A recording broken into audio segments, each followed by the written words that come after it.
The future of Windows will show up in May, and Xbox has a dashboard update.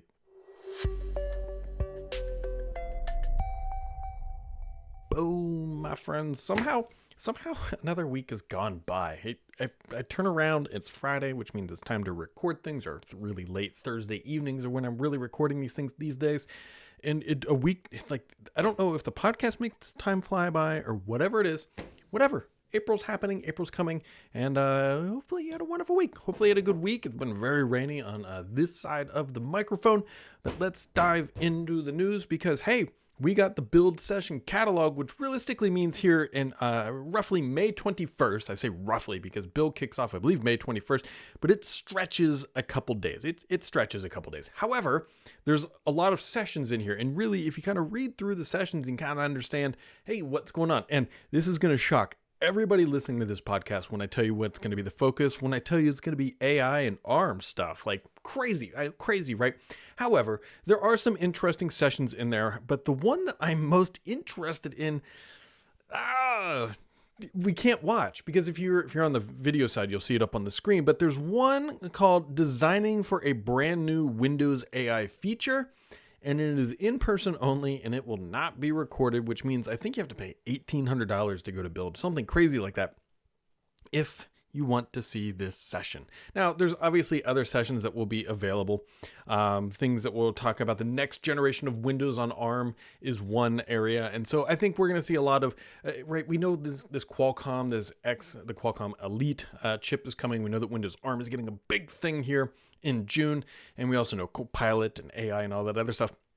But again, shocking news, Windows on ARM is going to be the big feature focus on the Windows side along with AI. Everything starts with an A. You got AI, right? Okay, that's maybe not whatever the best segment, but that's realistically what we're going to see it built. Now, there's obviously going to be things like Azure and all the other, I don't want to say boring things, but things that pay the big bills for Microsoft will obviously be talked about at build. But yeah, so look forward to May 21st, and there's rumored, if you will, an event, a Surface event, which we will get the next generation Surface Pro, and we'll see these Surface devices with the Elite chips arriving, or at least being talked about, I should say, and announced prior to build, which will help make sense out of a lot of these sessions. At least I would tend to think so.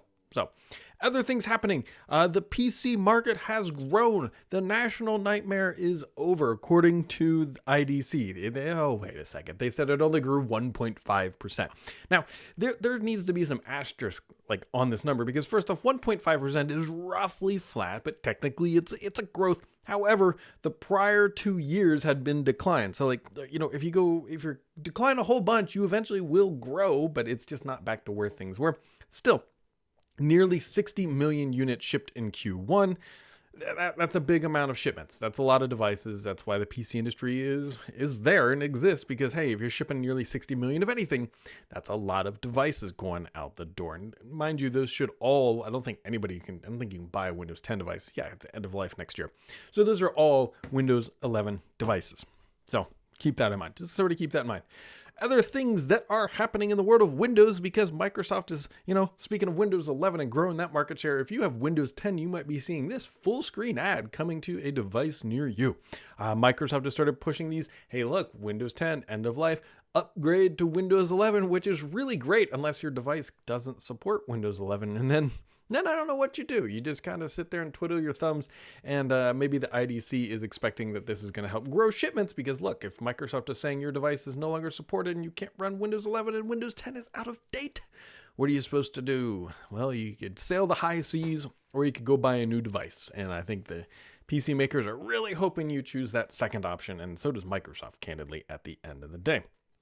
So there's also something else I want to talk about here. So this has been popping up everywhere, and I'm not trying to downplay Windows here and Surface for that matter, but we've been hearing a lot about these new Elite chips. We've been hearing a lot about them and how they are fantastic. And Microsoft, according to an internal memo, is said to be very confident that they are going to be able to compete with the MacBook M3's chips. This is great. They're going to potentially be doing some demos at this Surface event in May, showing how the Snapdragon Elite chip is going punch for punch, or at least potentially even beating the M3, which honestly I hope is all true. And I hope the Surface Snapdragon chip is just magical in every way, shape, or form. However, I want to just throw up on the screen here. You can see that Microsoft has been chasing this narrative for a very long time. Since 2014, it says, this is a headline from The Verge. It says, "Can the Surface Pro 3 steal the MacBook Air's crown?" Microsoft has been chasing that headline for a literal decade at this point. Actually, I think longer than that. And so the point here is, I'm not trying to beat up on what the ARM is and the expectations and how Microsoft is going to present it, but you got to keep in mind that Microsoft is playing a different game here. If you want like a single linear, very controlled experience, you will have probably a better experience on the Mac. That's because they own the whole stack and the OS. However, the minute you want to do something that deviates from the path that Apple has outlined, you're screwed. And so the benefit of Windows is that it works with hardware across the universe. It's backwards compatible. You can tinker, you can do stuff. It's why I love it so much. However, if you're chasing a raw performance characteristic, you're gonna have a bad time on the Windows side when you compare it directly to Mac. First off, they're two completely different architectures. I think a better comparison that Microsoft should do, but they will never do it, is like compare it to like a flavor of Linux at the end of the day. Throw something on there that's also designed to work on every piece of hardware under the sun, and then see how it performs. And I bet you that Microsoft probably comes out ahead in just about all cases. Not every scenario. Where Linux workloads, especially in the server environment, a little bit different character there. But Microsoft likes to chase Apple, and I get it. I understand why. It's because, hey, they have the premium experience, right? They are really their only other competitor at the end of the day, but they're not really competing on the same playing field, because Windows is I don't need to explain Windows, especially to this audience. But anyways, they're going to continue to chase the MacBook Air, and it's going to continue to do whatever. And it's not the greatest analogy for Microsoft to take. They're going to go up there and say, haha, our chips are faster than Apple's. And they're not even Microsoft's, they're Qualcomm's, which is great for Qualcomm, I guess. But like, what's the net result of this? The net result is like, can I run iMessage on Windows PC? Nope, then I'd buy a Mac for that. But if you're on a Mac and you're like, can I upgrade my RAM? And you're like, nope, I got to go buy a PC. Like, both platforms are serving a different market and a different audience. And when you go up there, I think going up there and trying to do benchmarks against a competitor who's playing on a different field just gives you an odd experience at the end of the day, because the net result is, if you only care about performance, Mac might actually be better because it's such a linear thing. But the second you care about that performance, like to play a game, you're right back on Windows, because Windows is the better platform for most people, except for those people who just want to open up a web browser at the end of the day. I don't know. I definitely don't want this ever to come across that I don't like Windows. I literally work for a company. We build Windows customization apps, and I don't think I have a Mac in the house.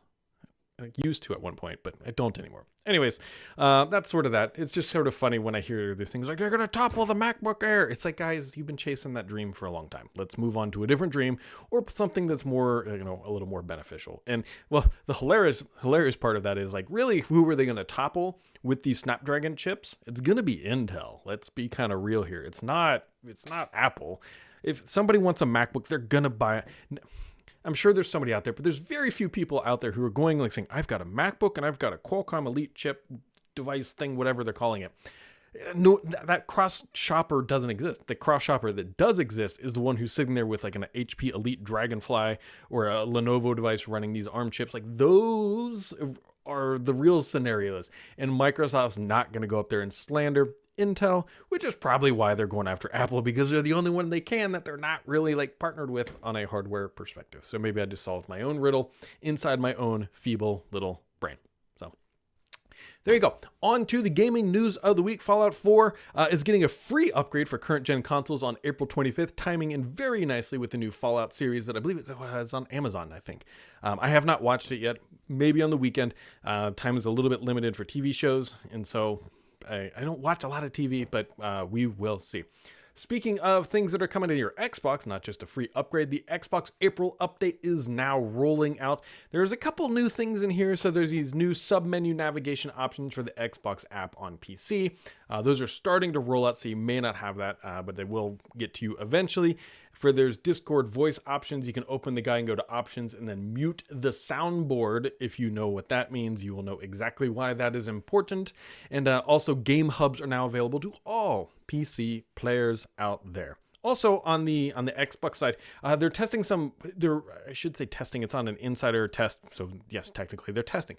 Good job, Brad. They are testing an update for cloud gaming, which is honestly just refreshing to hear because cloud gaming came in with this super high punch, and then it just kind of fizzled out. And so there's a new user interface that allows you to send messages, view user profiles, view notification, the toast notifications, achievements, friends, and a lot more. So that is rolling out, or I should say, being trialed with some insiders, and will eventually roll out to more people, which again is just good news because at the end of the day, it's nice to see cloud gaming get just a little bit of love because it has been a minute or two.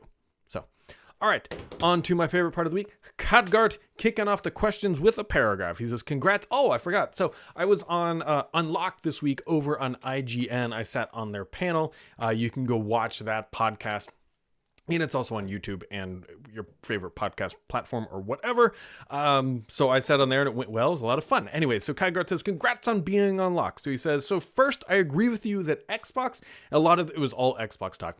I agree with you that I don't think Xbox needs to make their own handheld. So for people who haven't watched it, sort of the nutshell of a lot of what we were digging into is I don't believe that Microsoft needs to build a handheld. I believe that Microsoft needs to improve the software experience, which is something they are very good at doing. Leave the hardware to the guys that do it, and gals that do it very well at Lenovo, at Asus. Let those guys build the handhelds. Microsoft should build the software and make it work a lot better. And that should be the experience where Microsoft is living within that handheld space. Because I chuckle at Phil Spencer walking into the senior leadership room when they're doing, I'm assuming weekly or monthly, whatever stand-up meetings, and saying, guys, I need $1 billion. I need another $1 billion to go build a Xbox handheld. This will be the time. And you can just see in the corner the gravestones of the Windows Phone and the Surface Duo and the Zune and the Band and all these other mobile initiatives that have just completely exploded in their face, and Microsoft just lost literal tens of billions of dollars. So anyways, he agreed with me that, we just got to get it software right. But he says, if Xbox were to create a handheld gaming device, do you think it would be successful if it had the power of an Xbox Series S, but functioned more like a Nintendo Switch, allowing both mobile and docked play? Or do you believe the Series S lacks the necessary power for such hardware investment?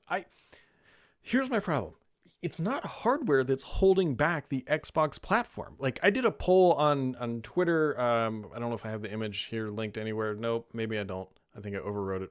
So I'll drop it in where you see it. I was thought I still had it wired up. But when you listen to this or watch it, it'll already be there. So that will make more sense. I did a poll. I was like, if you had $100 million and you were leading Xbox, you had $100 million to make an investment, would you add 10 more games to Game Pass? Would you build a Series X Pro? Would you do an Elite Series? And handedly one is that more people want more games in Game Pass. So to that point, I don't think Microsoft building hardware is the missing component. I think the hardware exists. People just want games. That's all they want. It's stop giving us everything else. Just give us good games. And so it's don't give us a Series X Pro. Give us games. Don't give us a handheld. Just give us games. That is what people want. And so I think Microsoft, I don't want to say they would be unsuccessful, but I do struggle to think that they're not, if they think they're going to put this thing out there and have a Nintendo Switch style success, I think that is completely not accurate to how it would actually be. They would sell a handheld, in my opinion, to some subset of their gaming audience, a fractional percentage or some sort of percentage, I shouldn't say fractional, would buy this device. But the question becomes, would they attract new people who do not own an Xbox to the ecosystem? If the answer to that in your head is no, they should never build this. Let somebody else do that. If you think the answer is yes, this is going to attract tens of millions of people because they have a handheld device now, they're going to join, then maybe it's a little bit more justifiable, but that's a much harder argument to make at the end of the day. And then he says, this is all from Khadgart. He says, random question, only because you brought it up on Unlocked yesterday. You said you play AoE 2 a lot. Yes, I still play Age of Empires 2 at least a couple times a week, sometimes more. It just depends how long the match takes. I almost always play the computer, by the way. I'm trying to beat the computer 1v1 on very hard, and it is very difficult, which is a good challenge for me. So he says, out of curiosity, did you ever play Heroes of Might or Magic 3? I did not play either. He said, those are two games I play on Steam Deck all the time when traveling. Cindy2K says, hello, this is a follow-up question. Oh, great. From last week about passwords and authenticator. The question is, would you allow your banking card details to be stored in a password manager, such as 1Pass or an authenticator, or be it Microsoft or Google? So, without exposing my own security profile too much, I will not tell you exactly what I do with my banking details. But at the end of the day, it is up to you to decide if these platforms are secure enough to store that information. I do think, and there's probably somebody more qualified to answer this than me, that apps like 1Password, and 1Password is what I know well, are secure enough that yes, you can store that information in there if you are comfortable with that information being stored in there. At the end of the day, complex passwords and two-factor authentication are going to be your best line of defense against anything. I'm sure 1Password has a very robust security profile and everything is stored and encrypted and all that good stuff. But at the end of the day, the weakest link by far, doesn't matter your password, doesn't matter your bank or anything else, will be you in getting socially engineered. So just keep that in mind, that even though you store all this stuff and do this great things, the weakest link will be somebody spoofing as your bank, calling you, or Amex or whoever, trying to get your details. So just got to keep that in the back of your mind. At the end of the day, I believe storing something in a password manager is better than a browser. So I will just leave it at that. Rafiq says, congrats on your appearance on IGN. When Microsoft talked about gaming preservation and forward compatibility, do you think they will present a new concept of retro compatibility? Maybe, for example, digital preservation using an NFT system. No, I don't think they'll go that route.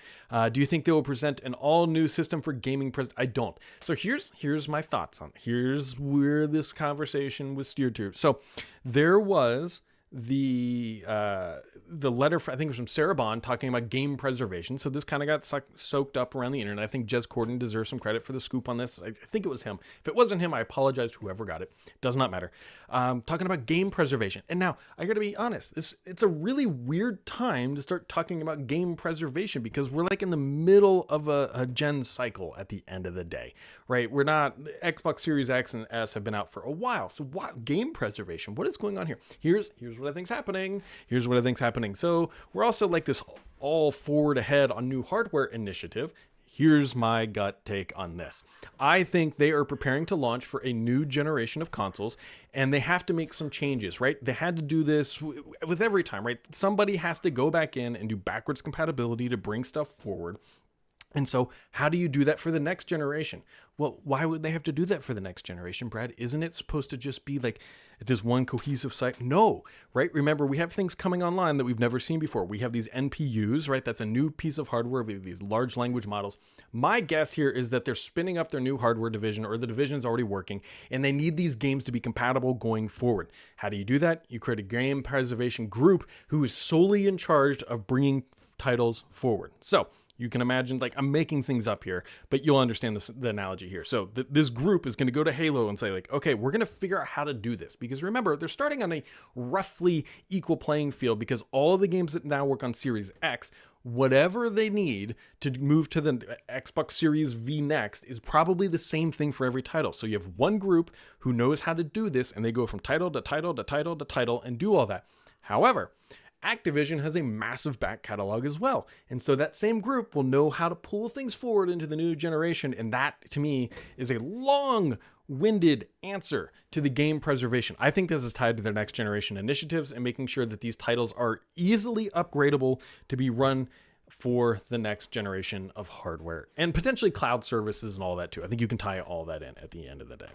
So Mr. PKI with a double dose of questions this week. Actually, a couple questions. He says, have you checked out the Fallout TV show? I have not yet. I know it's out there, but I have not. Any reviews or ratings to share? It seems like people are really liking this one. It seems like it's being better received than the Halo TV series. And he says, on that note, have you seen the latest Borderlands movie? No. If anybody hasn't picked it up by now, I don't watch a lot of TV. I like to watch football. I will watch the Masters Golf Tournament this weekend. I will watch whatever my wife wants me to watch whenever we're watching shows together. But I don't watch a lot of TVs. TVs as in plural. I watch a lot of TV. So The Joe Finn says, with Build 2024 session list going live, are there any sessions which seemed of particularly interest to you? And what do you think is missing? What do you think? Ooh, missing. As I noted, this session, the designing a brand new Windows AI feature, is of interest to me. I mean, right, we've heard rumors of this AI Explorer stuff. I think a lot of these sessions, is there sessions missing? Well, like UWP, those things, but we already know what's going on there. That's not it. To me, I think it's really like, what are these new AI initiatives? And Microsoft is not going to spill the beans, if you will, on that until whenever. Probably until... So historically, how they had done it, they'd always have these session lists titled like, whatever, untitled event to be revealed after keynote. And so I bet there's some like that on the 21st after the keynote, these session titles will go online and they'll be talking about the new features. Realistically, it's just nice to see Windows back in the headlines. We went through literal years, many years of Windows just being this thing that was just swept under the rug and nobody really cared about. And the fact that there's like big sessions, Windows AI features, like to me, that makes Build more exciting.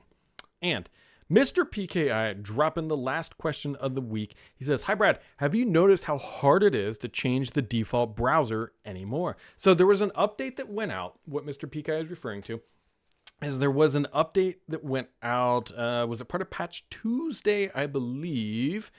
And it started blocking some popular scripts that were used in the IT admin space, I believe, that would allow you to pretty much like at bulk or during install change default behaviors for browsers. And so what it feels and kind of sounds like was when Microsoft was pushing out the update that brought them into compliance with the new EU regulations, like that feature stopped working. So there's two ways to interpret this. There's two ways you can start interpreting this. One is Microsoft trying to make it harder to change the default browser just because, hey, they want everybody to use an Edge. However, it should be pointed out that you can still very easily go in and change your default browser from a GUI, from a GUI perspective. The user can go do that without issue. It seems like it's being framed a little bit. They're doing this to stop potentially malicious apps from going in and changing default app behavior. You know, growing market share in the name of security is a classic maneuver. It's like, we're not trying to make it harder. We're not doing things that are whatever, but we're doing this to protect you. You can still change it if you want. But like if you've worked with a large deployment before, you know, changing things at scale and across the entire fleet is the way to do it. And if you take away some of the scripting that allowed that to easily happen, it's like, you know, was that for security or to stop the enterprises from deploying Chrome using some scripting and other things? And so, yeah. So you'll see headlines, as Mr. PKI points out, blocks changing default web browsers. Well, kind of. Like everything else in the world of all of this stuff, it's gray. Was it? It's gray. We'll see what happens. If Microsoft undoes what they did, then we'll know maybe it was a bug. Windows is known to have bugs too. So there you go. There you guys go. That wraps it up. I'll be curious to see. Somebody rang the doorbell while I was doing this. My dog started hooting and hollering, as a good protecting dog would, although my dog is not really one to protect the house. And I'll see if that made it into this. If it does, it'll be obvious. If it's not, you'll know why, or you won't know why. I don't know what I'm saying, guys. Hopefully you just had a wonderful week. As always, make sure to keep it subscribed here, because the only BS on this podcast is me.